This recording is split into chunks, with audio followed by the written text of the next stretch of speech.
Hey there, Mateo and Matt. Hope you guys are having a great day today. Here's your video lessons, your two things I want to talk about. I'll talk about those two things, and if you have questions at the end, have your dad shoot me over a message. I'm more than happy to answer. Let's get to it. So, what I'm going to do today is I'm going to go over the last part of Come Out and Play. There's not too much more to this tune other than really just like a tiny little thing that happens in the chorus. It's not even that big of a deal. It'll be super easy to do.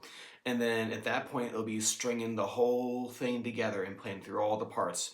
That's kind of why this tune is in this spot in the grand scheme of things, is because now we're going to have more sections changing more frequently. So it's not going to be like just like one riff or two riffs for the whole song. It's like, okay, things are now changing at a quicker rate and things come back again, things like that. So like to see it all strung together, putting it together about 75% on YouTube. You know all the pieces, you know what they sound like, so do that for me. The last piece that you're missing in the chorus, it starts off the same way again. Why am I not loud? Why am I not loud?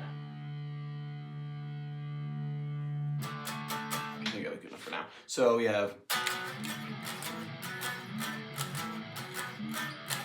Right, we got that main riff. He's going to do that 3 times.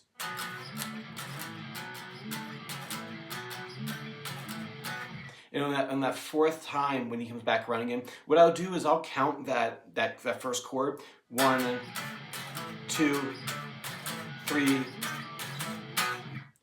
then what I'll do is I'll do a dead stop there. Now I have the luxury of a noise gate on this computer right here, on these plugins I'm using. So when I hit it, it dead stops pretty easily. I can even set that a little higher, but it does. I think it should ring out a little bit, right? So when you hit that 4th time, he hits that B5 chord and goes, gotta keep them separated, right? And then, oops. So you want to practice doing that dead stop from like those strums. Sometimes it takes a second.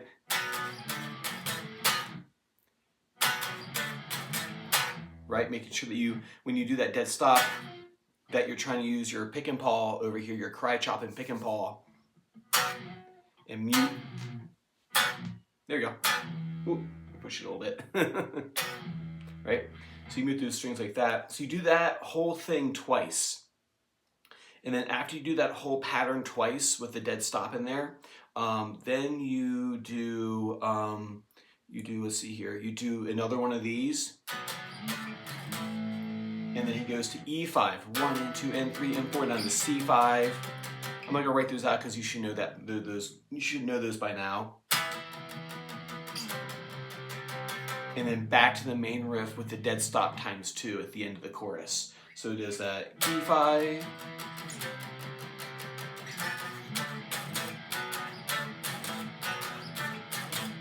Two, 3, 4. Right, does all that. Yeah, man, that's really everything in the song right there. Like I said, the trick for this one isn't like the individual parts are not like the craziest, hardest thing in the world, but the hardest part is going from section to section without stopping. That's what this is kind of testing, is like, can you go from the, what was it?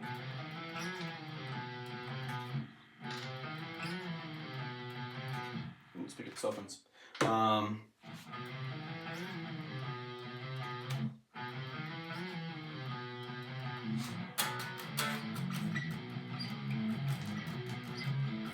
Right, can you do that riff with the palm mute, right?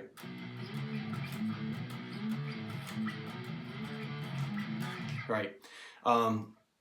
That's the challenge of this tune. So if this one looks good and the next couple of them, we bang them out like the same way, I'll definitely bump you up to that next level, because I got some tunes picked out for you. I was thinking, and speaking of that, is that the next tune I'm thinking is Man in the Box by Alice in Chains would be a great one for you to do. For this one here, this one's like a nice solid mid-level 3 tune. There are some lead fills in there that are pretty cool. There's some pentatonic runs in here that are cool. You get these down, that way I'll know that you're ready to start doing a bit more shredding with me. So Man in the Box, the prep for it is E minor pentatonic long form. He uses the blues version of this, but I'm going to show you the long form, just plain minor pentatonic first, and then once you get that down, I'll show you the blues version of the same scale, but more on that later. So the scale I've tabbed out for you right here is basically what you're doing is you're just moving through all 5 boxes. You know all 5 boxes at this point, and what this is doing is just moving through all 5. So we have 0, 3, 5, 7. Oops, let's fix that. Why are you being difficult today? There we go. All right. So 0, 3, 5, 7, 5, 7, 5, 7, 9, 7, 9. Do a little squeeze here. 8, 8, 10, 12, 10, 12. Back down.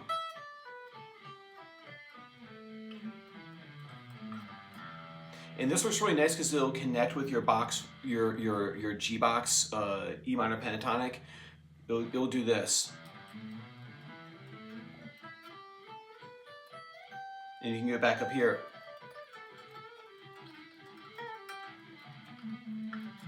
Right into that box right there. So it's a great way of kind of like covering a lot of ground.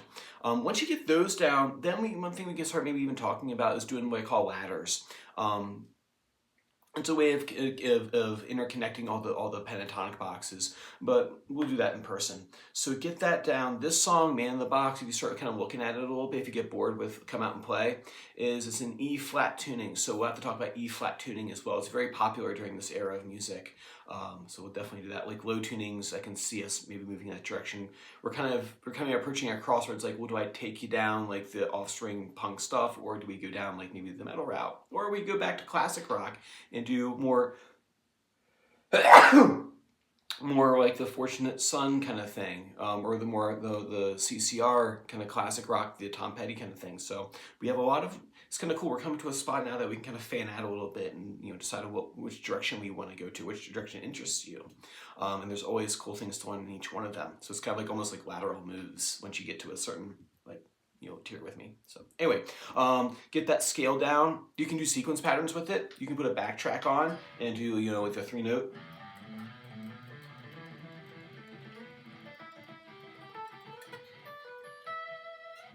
Notable solos I can think of that use that long form. The one from Paranoid, Black Sabbath, that solo uses this long form. Obviously the lead part for Man in the Box is going to use it. Another one, Purple Haze, uses it. So this is a very useful scale right here.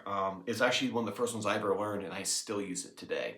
Also, man, so do this for me. Like I said, if you have questions, have your dad shoot me over, or your mom shoot me over a message. If not, catch you on Monday, man. Take care.